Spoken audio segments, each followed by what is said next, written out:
A graça e a paz do Senhor Jesus Cristo a todos. Eu mostrei num vídeo chamado A Profecia da Vinda do Messias que em Gênesis 3, versículo 15, Deus prometeu a vinda do Messias para desfazer a inimizade entre Deus e o homem, que o Messias causaria a derrota eterna de Satanás e que Satanás tentaria de todas as formas frustrar essa promessa de acontecer. Em Gênesis 3, versículo 21, nós vemos que Deus fez Adão e Eva, após esses terem pecado, túnicas de peles para que se vestissem. Manuscritos antigos contam que Deus ensinou a Adão o sacrifício de cordeiros, que apontava para Cristo, o Redentor, e começava aí o derramamento de sangue de cordeiros para a redenção pelo pecado.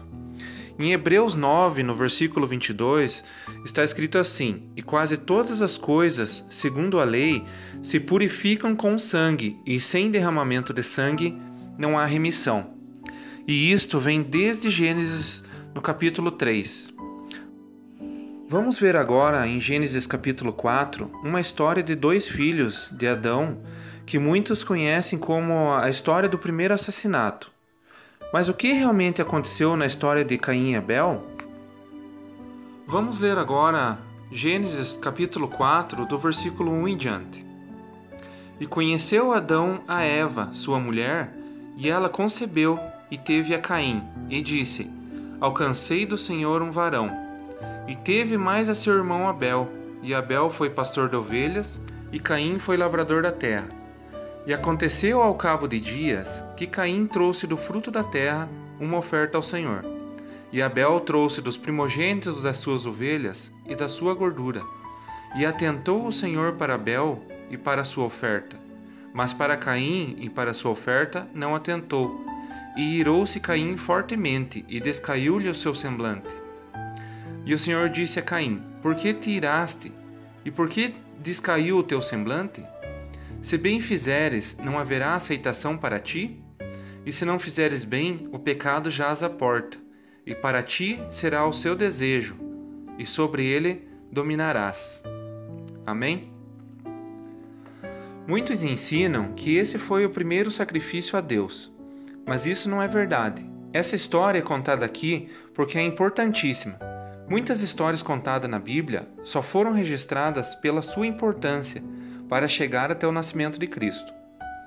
Primeiro, no versículo 1, diz que Adão teve relação com Eva e ela engravidou. Quando diz ali, e conheceu Adão a Eva, não quer dizer que ele conheceu ela naquele momento, mas ele teve relação com ela. E ela concebeu, ela ficou grávida. E teve a Caim. No versículo 2, e teve mais o seu irmão Abel, e este foi pastor de ovelha, e Caim foi lavrador da terra. Caim, do hebraico Caim, significa forjador ou ferreiro. E Abel, do hebraico Hebel, significa fôlego. O que todo mundo acredita é que Caim era o primogênito de Adão, o primeiro filho a nascer.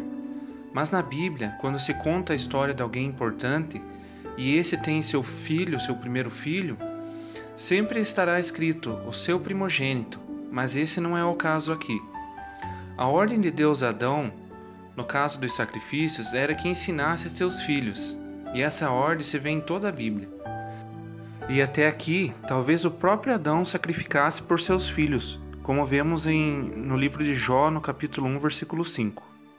Continuando no versículo 3 do capítulo 4 de Gênesis, está dito ali que, ao cabo de dias, Caim trouxe do fruto da terra uma oferta ao Senhor, e Abel dos primogênitos de suas ovelhas. Aqui diz que no passar dos anos, Deus pede um sacrifício de Caim e Abel, e nós vamos entender o porquê. E nós vemos que Caim trouxe do fruto da terra, e Abel dos primogênitos de suas ovelhas, e da sua gordura. Abel ofertou o sacrifício correto, que apontava para o Messias, como vemos em Levíticos capítulo 3, versículo 9. E a Bíblia nos mostra que Deus aceitou a oferta de Abel e não a de Caim. Mas por que Deus aceitou a oferta de Abel e não a de Caim? Nós aprendemos que Abel ofertou o sacrifício correto, enquanto que Caim ofertou do fruto da terra, ou seja, fruto de maldição. pois a terra foi maldita, em Gênesis capítulo 3, versículo 17, onde Deus disse a Adão: maldita é a terra por causa de ti. Então nós vemos que a terra foi maldita. Mas Deus não aceitou a oferta de Caim somente por causa desse fruto, que era da terra maldita? Não, nós vemos que esta escolha de Deus vai muito além do que as ofertas que foram colocadas no altar. Aqui começa a linhagem do Messias prometido. Deus escolheu um filho justo de Adão para dele nascer Cristo. Nós vemos em 1 João capítulo 3, no versículo 11 e 12, que diz assim: porque esta é a mensagem que ouvistes desde o princípio, que nos amemos uns aos outros, não como Caim, que era do maligno, e matou a seu irmão. E por que causa o matou? Porque as suas obras eram más, e as de seu irmão justas. Aqui nós entendemos que Caim era a semente do maligno, e suas obras eram más, e Abel e suas obras eram justas. Vamos ver agora no livro de Hebreus, no capítulo 11, versículo 4. Aqui diz assim: pela fé, Abel ofereceu a Deus maior sacrifício do que Caim, pelo qual alcançou o testemunho de que era justo, dando Deus testemunho dos seus dons, e por ela, depois de morto, ainda fala. Mas por que pela fé de Abel, mesmo depois de morto, ainda fala? Para entendermos isso, vamos voltar em Gênesis capítulo 4, versículo 6. E o Senhor disse a Caim: por que te iraste, e por que descaiu o teu semblante? Se bem fizeres, não haverá aceitação para ti? E se não fizeres bem, o pecado jaz à porta, e para ti será o teu desejo, e sobre ele dominarás. Amém? Aqui, Deus diz para Caim: por que te iraste? Se tivesse feito o sacrifício correto, eu não poderia ter aceito você para a linhagem do Messias? E por não ter sido escolhido, Caim tramou contra a vida de Abel e o matou. Agora veja no versículo 10, que diz: e disse Deus: que fizeste? A voz do sangue de teu irmão clama a mim desde a terra. E foi por isso que em Hebreus 11, 4, diz que mesmo depois de morto, ainda fala: se Abel foi escolhido justo e dele viria o Messias, a sua vida foi tirada. O seu sangue clama o cumprimento dessa escolha, dessa promessa. Mas como assim? Veja no final do capítulo 4, no versículo 25. E tornou Adão a conhecer a sua mulher, e ela teve um filho, e chamou o seu nome Sete. Porque, disse ela, Deus me deu outra semente em lugar de Abel, porquanto Caim o matou. Amém? Nós vemos aqui que por causa da morte de Abel, porque Caim matou Abel, Deus deu a Adão e Eva um novo filho chamado Sete. Sete do hebraico, Shet, se traduz substituto. Deus deu outro filho a Eva, uma semente justa para substituir Abel na linhagem do Messias. Agora vamos ver a genealogia de Cristo em Lucas, no capítulo 3, versículo 38. Esse trecho de Lucas 3, do versículo 23 até o 38, essa é a genealogia de Jesus. Ela vem desde a criação de Adão. Vamos ver no versículo 38. E Cainã de Enos, e Enos de Sete, e Sete de Adão, e Adão de Deus. Aqui não dá para entender muito bem lendo dessa maneira, mas leia de trás para frente, que vamos conseguir entender melhor.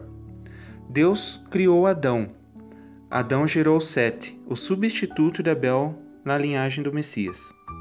E voltando para Hebreus 11, no versículo 4, pela fé, Abel ofereceu o maior sacrifício. Pela fé em quê? Ou em quem? Abel teve fé e esperava pelo Messias, por isso sacrificou o cordeiro inocente a Deus.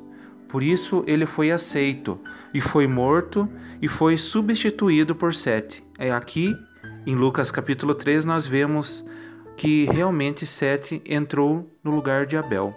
Aqui deveria estar o nome de Abel, mas como Sete o substituiu, entrou o nome de Sete, na linhagem do Messias. Amém? E estudando todo o Antigo Testamento, nós vemos que todos aqueles que a gente vê ali, que entraram na linhagem do Messias, Abraão e seguindo Isaac, Jacó, todos eles foram importantes para a vinda do Messias. E nem sempre a pessoa, o justo que era escolhido, era primogênito. Muitas vezes ele era escolhido por ser justo e não por ser primogênito. Amém? A minha oração é para que você receba essa palavra e medite nela, que ela fique guardada em seu coração. Que Deus o abençoe em nome do Senhor Jesus.